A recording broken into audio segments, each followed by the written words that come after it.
Hello everyone, please subscribe my channel and hit the bell icon to get all notification. Hello everyone, आज हम लोग saprotrophs के बारे में पढ़ेंगे, जो कि क्लास 7 के साइंस के चैप्टर फर्स्ट का ही पार्ट है। न्यूट्रिशन इन प्लांट का ही क्या है, एक टॉपिक है। इसकी फर्स्ट लाइन कह रही है, you might have seen packets of mushroom sold in the vegetable market. कह रहे हैं कि आपने बाजार में मशरूम को बिकते देखा होगा। You may have also seen fluffy umbrella like patches growing on rotting wood during the rainy season. बरसात के दिनों में कह रहे हैं कि ड्यूरिंग रेनी सीजन यानी बरसात के समय में जो भी टहनियाँ होती हैं या लकड़ियाँ होती हैं जो सड़ी और गली होती हैं, उनके ऊपर छाते की तरह आपने कुछ स्ट्रक्चर देखा होगा। इसे हम क्या कहते हैं, ये मशरूम है। यहाँ पे आप इमेज में देख पा रहे होंगे, ये क्या है, मशरूम है। Let's us find out what type of nutrients they need to survive and from where they get them. चलिए पता करते हैं कि इनको न्यूट्रिशन कहाँ से मिलता है जिसकी वजह से ये सर्वाइव हो पाते हैं, एंड अगर वो न्यूट्रिशन इनको मिलता है तो वो कहाँ से मिलता है।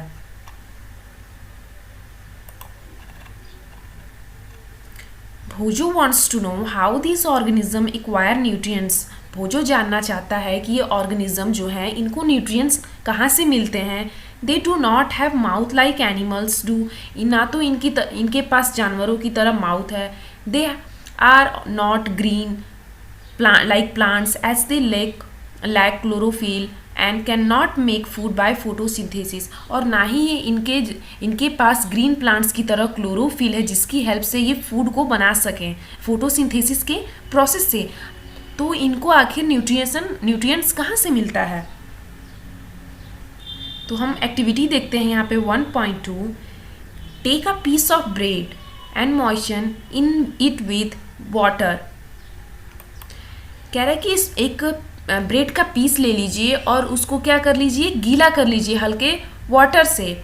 Leave it in a moist warm place for 2-3 days और until fluffy patches appear on them. कह रहा है कि उस ब्रेड को 2-3 दिन के लिए किसी गीले जगह पे या किसी वार्म प्लेस पे या गर्म जगह पे 2-3 दिन के लिए रहने दीजिए। तब तक रहने दीजिए जब तक उसमें रोए जैसी क्या कोई संरचना ना दिखाई देने लगे। These patches may be white. वो जो भी आपको पैचेस दिखेंगे, धब्बे दिखेंगे, या तो वो वाइट हो सकते हैं या ग्रीन हो सकते हैं, ब्राउन हो सकते हैं या किसी और कलर के हो सकते हैं। Observe the patches under a microscope और अ मैग्नीफाइंग ग्लास। कह रहा है कि उसके बाद जो पैचेस दिखेंगे आपको 2-3 दिन के बाद, उस जो भी धब्बे दिखेंगे आपको किसी भी कलर के, उसको माइक्रोस्कोप में देखिए या मैग्नीफाइंग ग्लास से देखिए।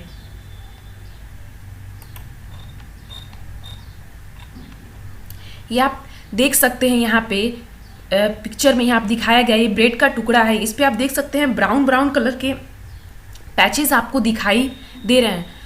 कह रहा है कि write down your observation in your notebook.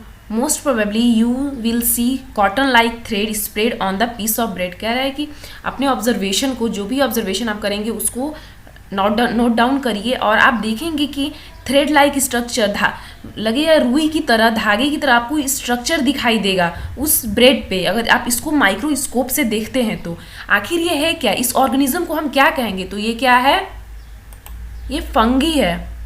They have a different mode of nutrition. इनका जो न्यूट्रिशन का मोड होता है यानी तरीका जो होता है न्यूट्रिशन का, पोषण का, ये अलग होता है। They secrete digestive juice on the dead and decaying matter and convert into a solution. कह रहे हैं कि ये क्या करते हैं, फंगी क्या करते हैं, ये ब्रेड के ऊपर या डेड एंड डिकेइंग मैटर को भी, जो भी सड़ा गली हुई चीज़ें होंगी, इनके ऊपर ये क्या करते हैं, डाइजेस्टिव जूस सीक्रेट करते हैं और उसको सोल्यूशन में बदल देते हैं और उससे क्या करते हैं, न्यूट्रिशन ले लेते हैं ये। They can absorb, then they absorb the nutrition form it, और वो सोल्यूशन के फॉर्म में ही उस न्यूट्रिशन को लेते हैं। This mode of nutrition in which organism take in nutrition in a solution form from dead and decaying matter is called saprotrophic nutrition. कह रहा है कि जब कि कोई भी ऑर्गेनिज्म, कह रहा है कि किसी भी ऑर्गेनिज्म का मोड ऑफ न्यूट्रिशन, वह न्यूट्रिशन का वह तरीका जब वह न्यूट्रिशन किसके फॉर्म में ले, सोल्यूशन के फॉर्म में ले डेड एंड डिकेइंग मैटर से, तब उसे हम क्या कहेंगे, सेप्रोट्रॉफिक न्यूट्रिशन कहेंगे। सेप्रोट्रॉफिक न्यूट्रिशन क्या है, जब कोई भी ऑर्गेनिज्म न्यूट्रिशन जो है वो कैसे ले, सोल्यूशन के फॉर्म में ले डेड एंड डिकेइंग मैटर से, तो उसे हम सेप्रोट्रॉफिक न्यूट्रिशन कहेंगे। कह रहे plants which use saprotrophic mode of nutrition are called saprotrophs. कह रहा है कि वह प्लांट जो इस तरीके को, इस मोड ऑफ न्यूट्रिशन को अपनाता है, यानी सेप्रोट्रॉफिक मोड ऑफ न्यूट्रिशन को अपनाता है, उस प्लांट को हम क्या कहेंगे, सेप्रोट्रॉप्स कहेंगे।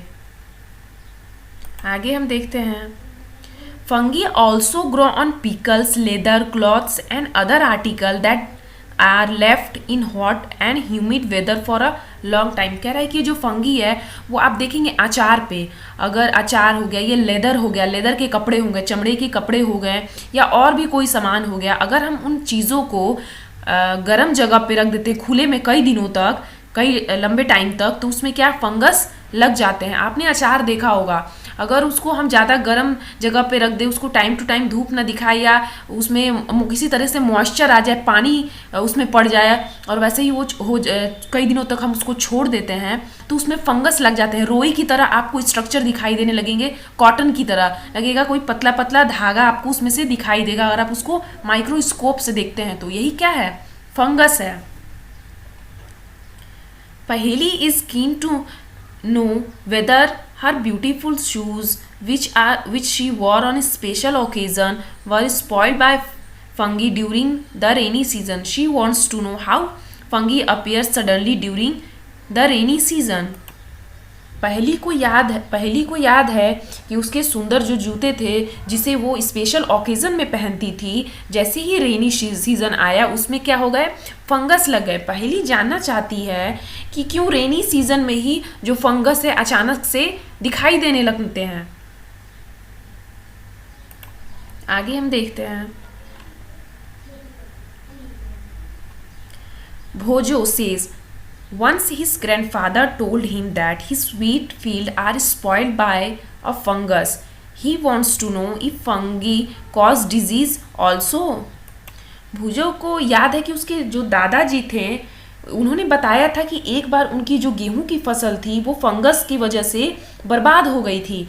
तो ये भोजो जानना चाहता है कि क्या जो फंगस है वो क्या कोई डिजीज़ है या ये हमारे लिए हार्मफुल हो सकता है, या कोई डिजीज़ इसकी वजह से हमें हो सकते हैं। Paheli told him that many fungi like yeast mushrooms are useful but some fungi cause disease in plant. तो पहली कह रही है कि कुछ फंगी जो होते हैं जैसे यीस्ट हो गया या मशरूम हो गया, ये यूज़फुल है हमारे लिए, बट कुछ ऐसे फंगस हैं या फंगी हैं जो कि प्लांट्स के लिए हार्मफुल है। वो डिजीज़ है, एक बीमारी है जो प्लांट्स को ख़राब कर सकती हैं, एनिमल्स और ह्यूमंस को भी। Some fungi are also use in medicine. कुछ फंगस को या फंगी को हम लोग मेडिसिन बनाने में भी यूज़ करते हैं। सीजन दे स्पॉइल मेनी थिंग्स। वो बरसात के दिनों में बहुत सारी ऐसी चीज़ें होती हैं जिन्हें वो ख़राब कर देते हैं। कौन? Fungus. Ask your parents about the menace of fungi in your house. अपने पेरेंट्स के साथ इसके बारे में चर्चा करिए कि फंगस से क्या क्या हमें नुकसान हो सकता है, वो क्या क्या चीज़ें ख़राब कर सकते हैं। The fungal spores are generally present in the air. जो फंगस होते हैं या फंगी होते हैं ये एयर में प्रेजेंट होते हैं, और जैसे ही ये किसी भी वेट या वार्म थिंग्स पे, कोई भी गीली चीज़ हो गई या ऐसी वार्म थिंग्स हो गई, गर्म चीज़ें हो गई, जैसे ही उस पर गिरते हैं एयर से, वो जर्मिनेट होने लगते हैं, यानी वो अपने ही जैसों को कई सारे को जन्म देने लगते हैं और बढ़ने लगते हैं, ग्रो करने लगते हैं। Now can you figure out how we can protect our things from getting spoiled. कह रहे कि आप अब इसके बारे में चर्चा करिए और सोचिए कि कैसे हम अपने चीज़ों को इनसे ख़राब होने से बचा सकते हैं। Some organisms live together and share shelters and nutrients. This is called symbiotic relationship. कह रहा है कि कुछ ऐसे ऑर्गेनिज्म होते हैं जो साथ में रहते हैं, शेल्टर को शेयर करते हैं, जहाँ पे रह रहे हैं उस जगह को शेयर करते हैं, न्यूट्रिएंट्स को शेयर करते हैं, तो इसे हम क्या कहते हैं? सिम्बायोटिक रिलेशनशिप कहते हैं। For example certain fungi live in the root of trees. कह रहा है कि कुछ ऐसे फंगी होते हैं जो पेड़ों की जड़ों में रहते हैं। The tree provides nutrients to the fungus and in return receive help from it to take up water and nutrients from the soil. This association is very important for the tree. कह रहा है कि कुछ ऐसे fungi होते हैं जो कि ट्रीज के रूट में प्रेजेंट होते हैं और वो ट्रीज से क्या लेते हैं, उस न्यूट्रिशन को लेते हैं और बदले में ट्री को क्या देते हैं, वाटर और जो भी न्यूट्रिएंट होते हैं सॉइल से, वो ट्रीज को वो लेने में हेल्प करते हैं। ट्री से वो लोग न्यूट्रिशन को लेंगे और जिसकी वजह से वो सरवाइव कर रहे हैं, और ट्री को बदले में वो क्या देते हैं, वाटर, मिनरल या जो भी चीज़ें होती है जो एक प्लांट को चाहिए सॉइल से, वाटर हो गया, मिनरल हो गया, वो सारी चीज़ें वो फंगस क्या देते हैं, उस ट्री को दोबारा देते हैं, रिटर्न में देते हैं।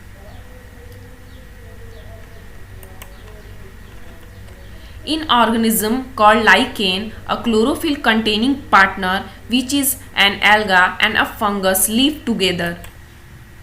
कह रहा है कि कुछ ऐसे ऑर्गेनिज्म है जिन्हें लाइकेन हम कह रहे हैं, उनमें दो पार्टनर होते हैं, एक एल्गा होता है और दूसरा फंगस होता है और वो दोनों साथ में रहते हैं।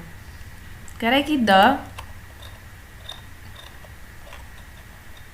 The fungus provide shelter, water and mineral to the alga.